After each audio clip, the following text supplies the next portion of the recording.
Madame, Monsieur, bonjour, bonsoir. Le journal Les Titres, bienvenue. Le gang armé Grand Griffe a lancé une offensive ce mercredi contre la commune du trio de l'Artibonite. Les assaillants ont incendié de nombreuses habitations, contraignant plusieurs familles paysannes à fuir la zone. Plus de 1600 personnes ont été tuées et 580 autres blessées entre janvier et mars en raison de la violence des gangs armés, selon le BINU. À l'occasion de la fête de l'agriculture et du travail célébrée le 1er mai, la Confédération des travailleurs haïtiens appelle les autorités à revaloriser le salaire minimum à 2500 gourdes. Le journaliste Banat Daniel a comparu ce mercredi devant le parquet de la Croix-des-Bouquins. Il est accusé d'entretenir des liens présumés avec Jimmy Cherizi alias Barbecue, chef de gang notoire. Restez avec nous pour le développement. Madame, Monsieur, de retour, comme annoncé en titre, le gang armé dénommé Grand Griffe a lancé mercredi 30 avril une nouvelle offensive contre la commune de l'Artibonite. Les assaillants ont incendié plusieurs habitations, provoquant la fuite massive de la population paysanne. Dans une vidéo devenue virale sur les réseaux sociaux, on observe des habitants tentant d'échapper aux violences, se jetant de la rivière pour se sauver. Face à cette recrudescence de la violence, les riverains appellent les forces de l'ordre à intervenir rapidement contre ces individus lourdement armés qui ont multiplié les attaques dans la zone depuis le week-end écoulé. Le lundi précédent, au moins 4 personnes ont été tuées et une dizaine d'autres blessées. Dans son dernier rapport couvrant la période du 1er janvier au 31 mars 2025, le Bureau intégré des Nations Unies en Haïti, BINU, dresse un bilan alarmant de la situation sécuritaire. Selon ce document, 1617 personnes ont été tuées, 580 blessées et 161 autres enlevées au cours du premier trimestre de l'année. Le rapport met également en lumière l'expansion territoriale des gangs armés, notamment dans le département du Centre. Par ailleurs, le BINU recense plus d'1 million de déplacés internes, 25 détenus tués et 319 cas de viol enregistrés. Le bureau onusien signale également 65 exécutions extrajudiciaires dont 50 auraient été perpétrées par des agents de force de l'ordre et 15 imputés au commissaire du gouvernement de Miragouane. Le BINU appelle la communauté internationale à faire de la crise haïtienne une priorité et à accélérer le déploiement des unités supplémentaires prévues dans le cadre de la mission multinationale de soutien à la sécurité MMSS. En prix de la fête de l'agriculture et du travail célébrée chaque 1er mai, la Confédération des travailleurs haïtiens CTH a tenu une conférence de presse le 30 avril pour alerter sur la dégradation continue des conditions de travail dans le pays. Le président de la CTH, Jacques Belzin, a souligné que plusieurs syndicats du secteur ainsi que d'autres travailleurs et travailleuses se sont réunis autour du thème « La situation actuelle des travailleurs haïtiens ». Il a dénoncé la montée vertigineuse de l'inflation alors que le salaire minimum reste inchangé, réclamant son relèvement à 2500 gourdes. Écoutons-le au micro de Aspin Sanon et de Marie-Carmel Auguste.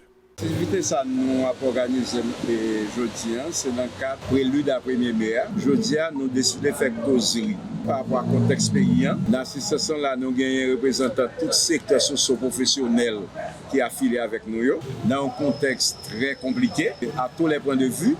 Sur le plan social, nous passons en revue l'inflation dans un pays qui a grimpé de jour en jour et salaire travailleurs qui ne permettent de répondre à besoins les plus élémentaires. Je ne dis depuis tantôt 3 ans, pas gagner ajustement salarial qui fait, pas même des augmentations, voire pour gagner ajustement. Et nous proposer que pour gagner 2500 gouttes, pour être capable les travailleurs, ça ne peut pas permettre de résoudre le problème. Non, mais nous avons des coûts. Ils ont pris panier de la ménage. Nous posons problématique, monsieur travailleur, dans le transporteur public. Je ne dis pas tout grand axe routier bloqué. Transport en commun, ça c'est bloqué. Si nous prenons professeur de l'école, c'est la même situation de l'État pour pencher sur la question. Nous demandons l'État pour faire un genre pour voir qui est capable de faire pour améliorer les conditions de travail. Il y a un secteur nous constatons tout dans le monde du travail qui presque disparaît. Par exemple, le secteur artisanal. Je dis à côté cordonnier, côté couturier, nous savons disparaître à gain. Si nous parlons du travail de la presse, nous-mêmes qui là devant nous, nous-mêmes travail de la presse, c'est la même situation. surtout les gens qui travaillent dans la presse privée. Il y a pile de gens qui ne peuvent pas subvenir à besoin. Par exemple, qui travaillent de la presse, nous connaissons toucher moins que 15 000 gouttes. Nous faisons des recommandations sur le plan politique.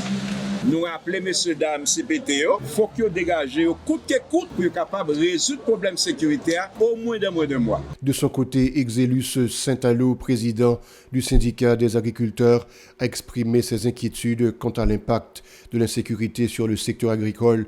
Il a indiqué que la fête du travail se déroulera dans un contexte difficile empêchant l'organisation d'activités traditionnelles.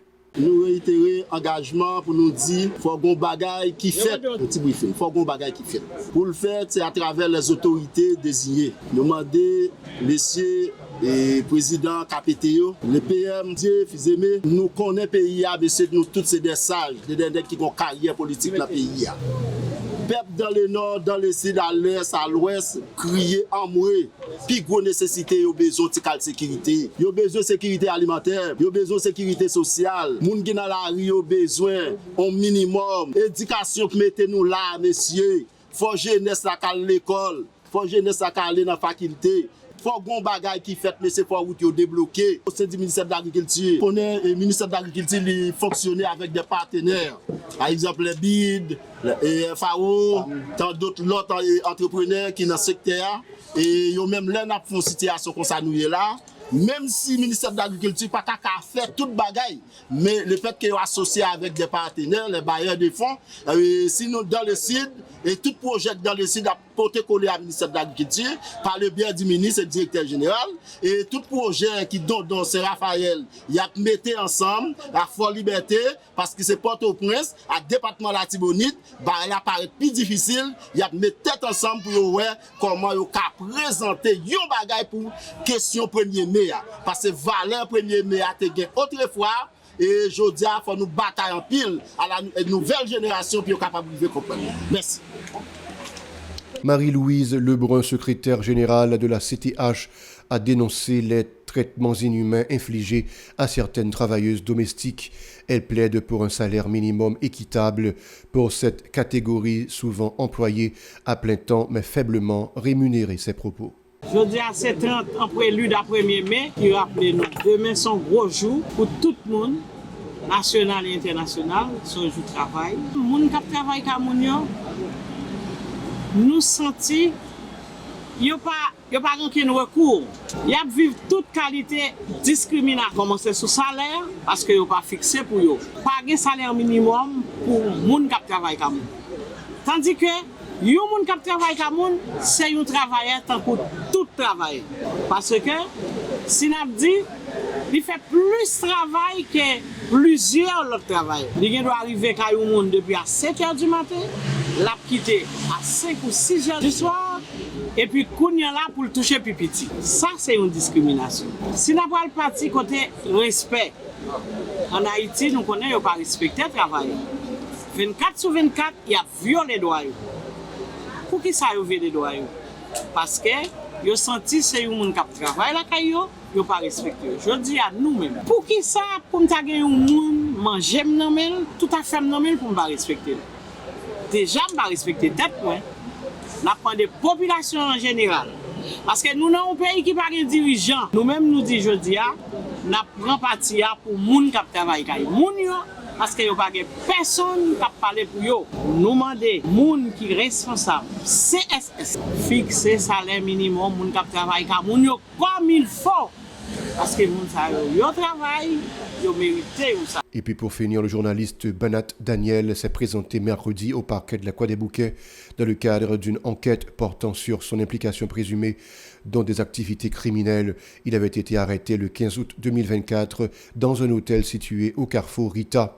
Lors de cette opération, plusieurs individus ont été neutralisés par les forces de l'ordre, dont le propriétaire de l'établissement, Blanco Casales, alias Gros Fanfan. Selon un rapport de la Direction centrale de la police judiciaire DCPJ, Banat Daniel fait l'objet de plusieurs chefs d'accusation, notamment ses liens présumés avec le chef de gang Jimmy Cherizier, alias Barbecue, chef de la coalition criminelle Vive Ensemble, ainsi que son implication présumée dans le trafic d'armes. Dans une note publiée le 30 avril 2025, le ministère des Affaires étrangères et des Cultes a fait état d'une décision de la Citibank visant à suspendre d'ici 60 jours certains comptes bancaires appartenant à des missions diplomatiques et consulaires haïtiennes aux États-Unis. Le ministère précise que cette décision n'est pas liée à la gestion des fonds par les représentations haïtiennes, mais à l'application de nouvelles réglementations sur la gestion des comptes diplomatiques. Le ministre des Affaires étrangères dit avoir instruit l'ambassadeur d'Haïti à Washington pour engager des discussions avec les responsables de la Citibank. En conférence de presse, la Fédération de l'Organisation des Jeunes FOJ a fustigé l'inaction du Conseil président de transition CPT en poste depuis 12 mois.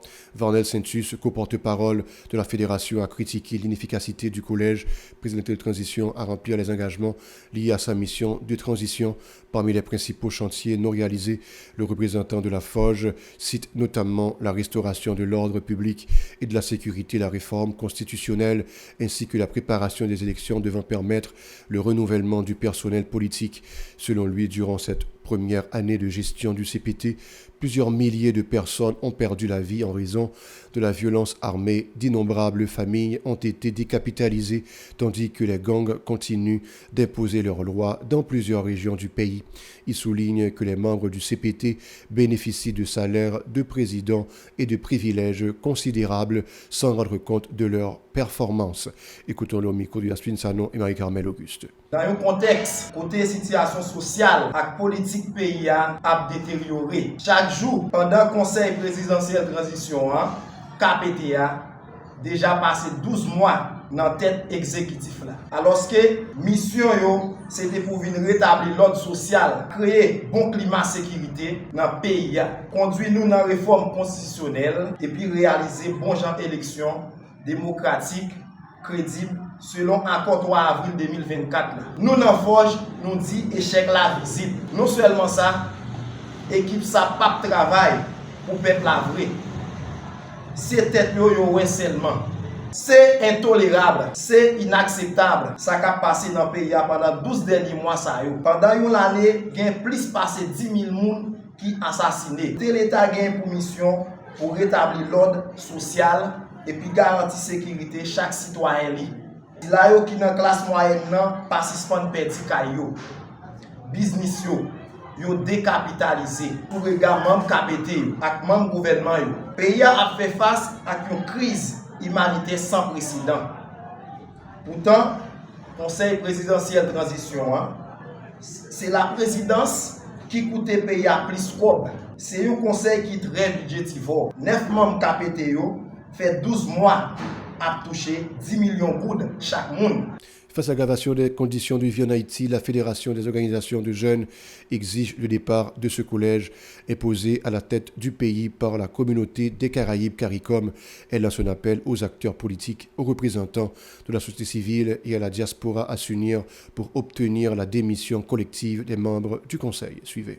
Fédération Organisation Jeunes FOJ saisi pendant 12 mois le Conseil présidentiel de transition a normalisé la corruption dans l'administration publique. Nous avons demandé CARICOM qui était venu imposer nous conseil ça pour venir retirer mon lieu dans la tête conseil là parce que c'est pas logique. Pour un pays qui pauvre comme ça, pour la payer 9 présidents qui évalue à 10 millions de gouttes chaque mois pour chaque conseil présidentiel. Après constat accablant, qui montrait bilan catastrophique KPT. Nous avons demandé groupe progressiste qui a fait politique dans le pays.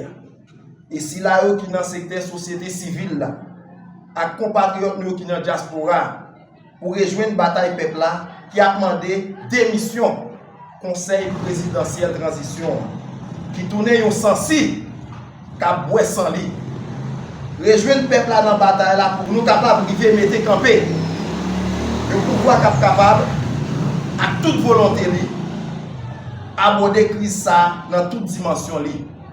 Pour si nous capable de reprendre chemin l'école, pour nous capable d'aller prendre pain instruction, pour les universitaires, et si là qui dans l'école professionnelle, capable de reprendre chemin faculté.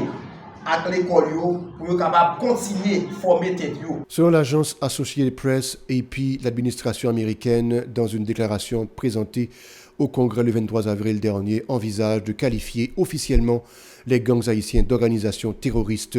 Cette mesure ouvrirait la voie à l'imposition de sanctions sévères à l'encontre des membres et de toute personne collaborant avec ces groupes criminels. Et puis pour finir, à l'occasion de la fête de l'agriculture et du travail, le groupe Héritage organise une foire agro-artisanale le 1er mai à l'hôtel El Rancho sous le thème haïtien en nous planter, manger pour nous qu'à produire richesse, la caille-nous. Sous les organisations, des espaces de loisirs seront aménagés pour permettre aux enfants de se recréer, tandis que le grand public pourra profiter d'activités culturelles et récréatives dans une ambiance conviviale célébrant l'identité nationale.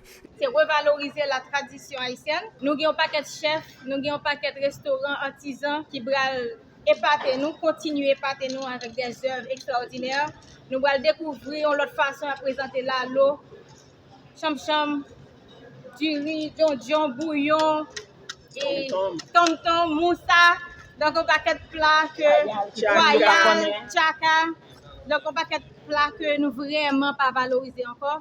Donc demain, nous attendons tout le monde à partir de 9h jusqu'à 6h. Entrée, c'est 1000 goudes. Oui, il n'y a pas changé. C'est dans le Convention Center El Rancho. Plus grand et nous avons une section jouet pour tout le monde. Pour tout le monde, nous avons joué pêche, jouer sky, jouer marelle, jouer osselet, des jouets qui disparaissent, des jouets que tout le monde n'a pas joué encore, n'a pas sauté corde, n'a pas fait ronde. Tout ça, il y a bien possibilité demain pour être capable de venir, c'est pour les parents venir avec eux. Ils n'ont pas payé depuis 12 ans.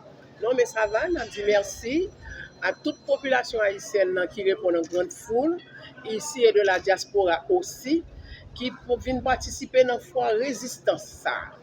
Oui, on a essayé de faire résistance, nous avons besoin de vivre, pile légumes, pile fruits, et de belles nappes, de belles robes, en pile exposition. Demandez-nous pour tout le monde venir en foule. Jeudi 1er mai, convention El Rancho. Vin faire marcher. Pour semaine. Les Haïtiens nous planter, manger, pour nous produire richesse pan. Voilà, c'est la fin du jour. Restez avec nous pour la suite de la programmation.